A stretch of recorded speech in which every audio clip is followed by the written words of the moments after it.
Hello everyone, and once again welcome to BioLine. Today is the second lecture in the video series of microbiology. We have already done one lecture of microbiology in which we talked about the size, shape and arrangements of bacteria. I'll give the link of that video in the description box. So if you haven't watched it, please do watch it. Okay, so in today's video, we'll be talking about the general characters of a bacterial cell. Okay, so let's start. First of all, this is the diagram of a typical bacterial cell. Okay, you can see this is the microscopic diagram and this one is the just a diagrammatic representation of this diagram. You can see the outermost layer, which is a brownish color layer here. Okay, that is the capsule layer.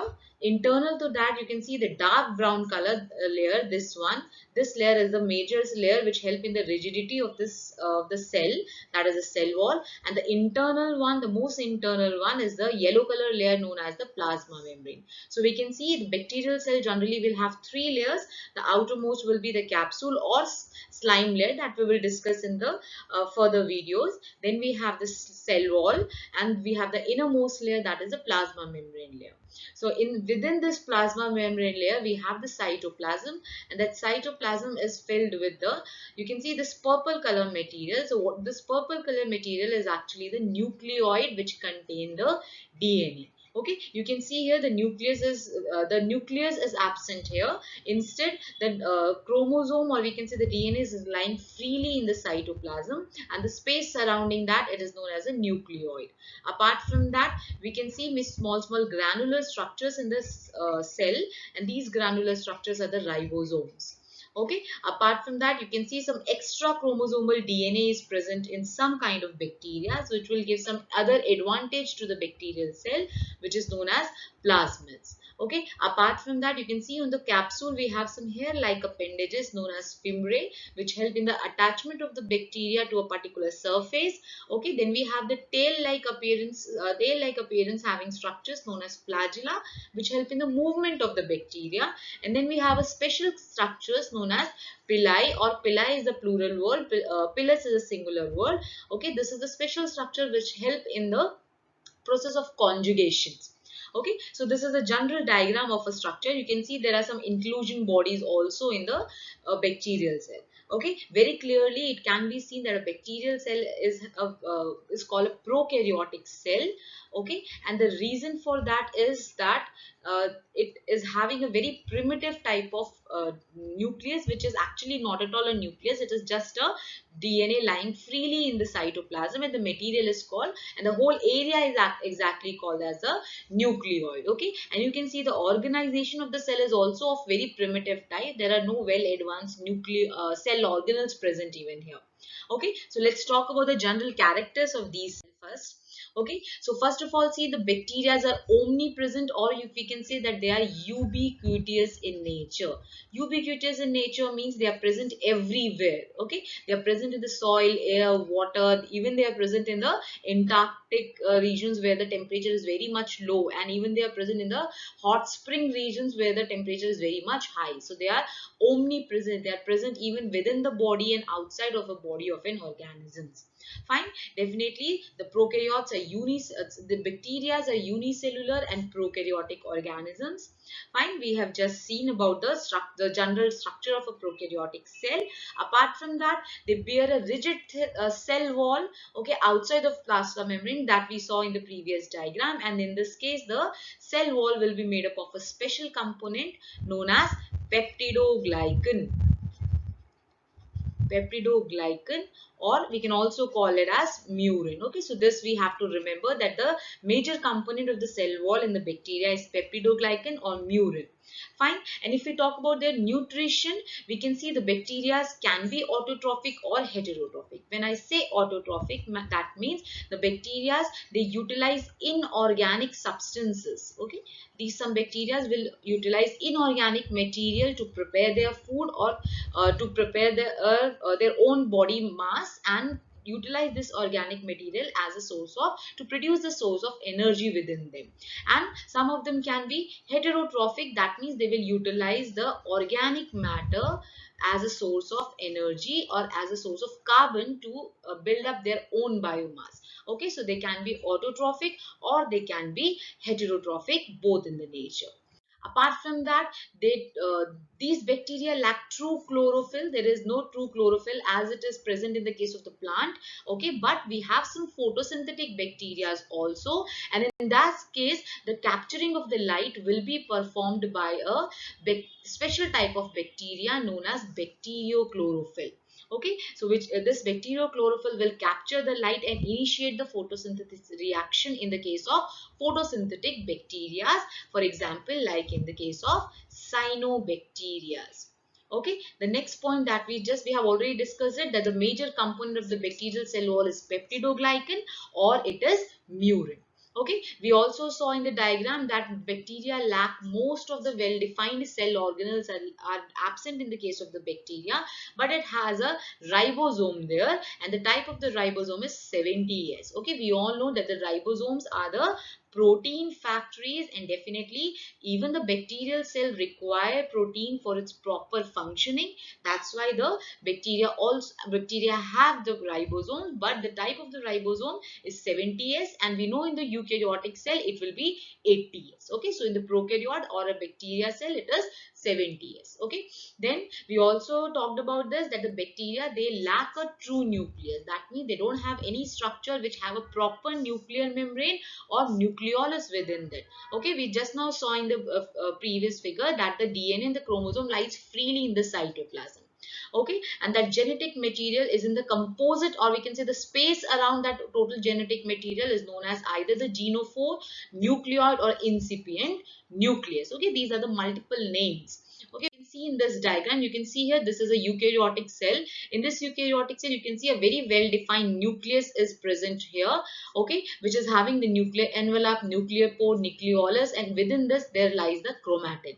Okay, but in the prokaryotic sector you can see this blue color material, the chromatin of the bacteria, the DNA of the bacteria lies freely in the cytoplasm. There is no nuclear envelope or any nucleus like structure in the case of bacteria or in the prokaryotes, right? Okay, and the DNA here is the genetic material of the cell. This is the main genetic material, and rest other functions are performed by the RNA, like it will help in the translation process. Okay, it will help in the formation of ribosome. Okay, so tRNA, ribosomal RNA, all these type of RNAs will be present in the case of the bacteria also.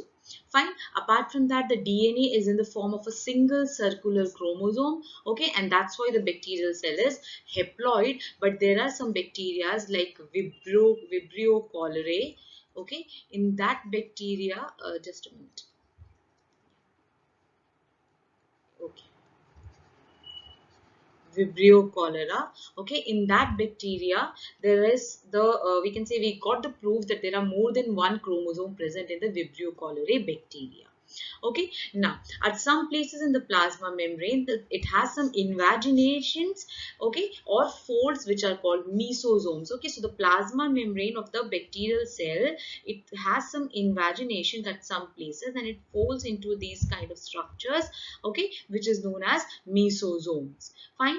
And the enzyme required for the cellular respiration in the bacteria, okay, that are present in the plasma membrane or the cell membrane. Fine. Here is the structure of the mesosome. We can see here this is the cell wall and this one is a plasma membrane. The plasma membrane invaginates and forms folded structure which is known as mesosome. So what is the function of mesosome here? Mesosome is actually, it is just increasing the surface area for cellular respiration. Okay, for cellular respiration, it is increasing the surface area for cellular respiration to take place, because in the case of the bacteria, all the metabolic reaction, the production of ATP and all, it all take place in the plasma membrane. So if the plasma membrane will extend itself in the form of these mesosomes, the surface area of the cellular respiration will also increase. Okay, so that is a function of mesosome. Next, we can see that the bacterial cell can reproduce by vegetative means, by the formation of process of binary fission, by the formation of cyst and budding. Okay, then it can also reproduce asexually by the formation of conidia, motile spheres, and endospores, and with the true sexual reproduction is totally absent in the case of the bacteria. Okay, then there are other examples of genetic recombination in the bacteria, which can be by the process of conjugation, transduction, and transformation. Okay, here is a diagram which shows the budding in the case of the bacteria. You can see in the case of the bacteria what happened. This is a parent cell, and a small bud will appear as an outgrowth from the parent cell. Okay, it will just enlarge itself, and it will just form. You can see in this case the multiple buds have been formed. These will be then separated from the parent cell, and then they can grow as a individual entities. Okay, binary fission, we all know that one cell will be there, the bacterial cell. This is the DNA of the bacterial cell. So what will happen? First, the DNA, or we can say the nucleic material, will get copied, it will get replicated, and then the cytoplasmic division will take place. That is, the karyokinesis is followed by the cytokinetic, and one cell will divide into two daughter cells. That is a binary fission. Okay, in some cases, like the case of the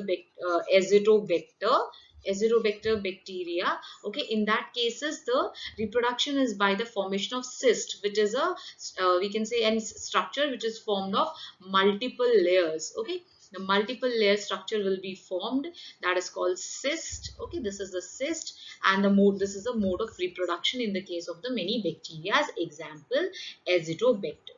Okay, some of them, some of the bacteria do form the spores, which look somewhat like that. These spores help the bacteria to survive the harsh, or we can say the unfavorable environmental conditions. So whenever the conditions are unfavorable, the bacteria such as, like we have the Clostridium.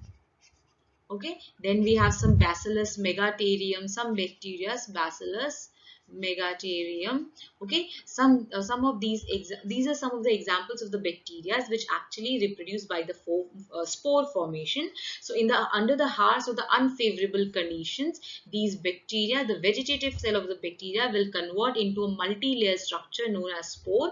Okay, and the spores will these spores are generally dormant in the, we can say they are metabolically inactive or inert unless and until again the condition changes from a unfavorable to favorable condition. Once the condition get back to the normal, then the spore germinates, and again a vegetative cell is being formed. Okay, then some of the bacteria like Streptomyces. Okay, Streptomyces is the example of bacteria from the group Actinomyces, which is the fungus-like bacteria. Okay, they reproduce by the formation of conidias. Okay, that means the filamentous fungus, like that, they have some filamentous part, and the conidia will just appear like that. Okay, and then it will just break off from the parent cell. These cells are the conidia. These will just break off from the parent, and each conidia can give rise to a whole new individual. Fine. Then these are the examples of the recombination which take place in the case of the bacteria. It can be done by three processes: transaction, conjugation, and transformation. Okay, you can see in the transaction is help in this diagram. It is generally done with the help of a bacteriophage. Okay, and you can see whenever the bacteriophage will infect a first bacteria, okay, what happen, it will just what we can say, it in some cases what it will do, it will insert its genome into the genome of the host cell, this bacteria. Then later on it will just detach its own DNA from the bacterial DNA, and during that time, what can happen, some part of the host DNA can also enter, or it can be we can say it also get attached along with the phage DNA, and it will get packed in the new phage particles. Okay, so this is the red color gene which is being shown. This is a host gene.